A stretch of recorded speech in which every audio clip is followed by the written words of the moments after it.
నేను ఒకసారి అరుణాచలం వెళ్ళినప్పుడు బాగా తెల్లవారుజామున కొండల మీద కెడితే బాగా తపస్సులో కొన్ని సంవత్సరాల నుంచి ఉన్నటువంటి వాళ్ళ గుహల దగ్గర పాలు పిట్టొచ్చే వాళ్ళు కనపడతారు అని చెప్పారు. అప్పట్లో నేను మా పినమామ గారితో ఎక్కువ వెడుతుండేవాడిని. ఆయన్ని తీసుకుని కొండ మీదకి వెళ్ళాను. అయితే ఇంకా చీకటి విడవలేదు. అప్పటికే ఒక ఫారినర్, ఒక ఫారిన్ లేడీ, దేవర్ యంగ్ కపుల్, వాళ్ళిద్దరు దిగొస్తున్నారు. దిగొస్తుంటే మా పినమామ గారికి గబగబా వెళ్లి, కొంచెం దూకుడు మనస్తత్వం ఉన్నవారు, సంతోషం ఎక్కువ ఉన్నవారు, ఆ వాళ్ళ దగ్గరికి వెళ్లి వాళ్ళని సంతోషంగా మీరు ఎక్కడికి వెళ్ళి వస్తున్నారు అని అడిగారు. అడిగితే ఆవిడంది, ఇక్కడ నేను బాగా దూరంగా కనపడేటటువంటి ఆ గుహలో ఒక యోగి తపస్సు చేస్తున్నాడు. కేవలముగా అస్థిపంజరం ఎలా ఉంటుందో అంత శుష్కించిపోయాడు. కన్నంలోంచి మాత్రమే చూడమని పాలాయన చెప్పాడు నాకు.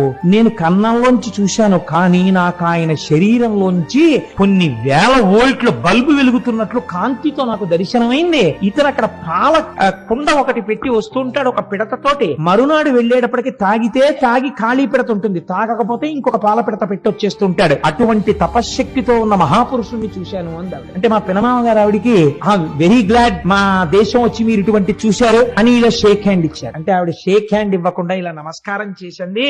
You are really great that you have born in a country like India. You are saying that you are staying in Kakinada. By undertaking one night's journey you are capable of coming to Tiruvannamalai and see such holy men. But we are cursed. We are staying in a remote place like America where we cannot see such holy men. I prostrate before you. I don't want to shake my hand with you. You people belonging to Sanatana Dharma, you people belonging to Hindu religion are really great by virtue of your birth itself. We prostrate before you. అన్న దంపతులు ఇద్దరు సాష్టాంగ నమస్కారం చేశారు.